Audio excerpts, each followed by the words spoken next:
പത്മനാഭ ഒരു super call കിട്ടിട്ടുണ്ടാ. കുടിക്കാൻ പൈപ്പിലും വെള്ളമില്ല, കോറാൻ കെറ്റിലും വെള്ളമില്ല. കിട്ടി, ശരിക്കും കിട്ടി. തൃശൂർ ശാസ്താംപൂവം ആദിവാസി കോളനിയിലെ സന്ദർശനത്തിന് ആള് കുറഞ്ഞതിൽ BJP പ്രവർത്തകരോട് ക്ഷുഭിതനായി സുരേഷ് ഗോപി. എനിക്ക് ജയ് വിളിക്കാൻ ഫാൻസുകാരെ നിർത്താമെന്ന് പറഞ്ഞിട്ട് ഒരുത്തനെയും കാണാനില്ലല്ലോ. എന്താവശ്യത്തിനാണ്? അതെനിക്കിട്ട് താങ്ങിയാന്ന് മനസ്സിലായി. നിങ്ങൾ എനിക്ക് വോട്ട് മേടിച്ചു തരാനാണെങ്കിൽ വോട്ട് ചെയ്യുന്ന പൗരനോട് ഉണ്ടാവില്ല. എനിക്ക് തോന്നുന്നത് പുതിയ തൊഴിലുറപ്പ് പദ്ധതി പ്രകാരം ചുമ്മാ നിൽക്കുന്നവർക്ക് 150 രൂപ വെച്ച് കൊടുക്കുന്നുണ്ടല്ലോ. അവന്മാര് അതിനോ മറ്റോ പോയി കാണും. നിങ്ങൾ ബൂത്തുകാരെ മനസ്സിലാക്കൂ. എന്റെ അമ്മച്ചി എന്തൊരു പെർഫോമൻസ്! എവിടെ നിന്ന് കിട്ടി ഇതിനെ?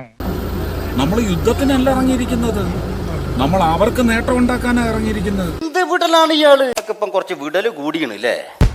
അതിനെന്നെ സഹായിച്ചില്ലെങ്കിൽ നാളെ ഞാൻ ട്രിവാൻഡ്രത്തേക്ക് അയ്യോ, അങ്ങനെ ഒരു അവസാന വാക്ക് പറയരുത്. ഞാൻ അവിടെ പോയി രാജീവ് ചന്ദ്രശേഖരന് പ്രവർത്തിച്ചോളാം.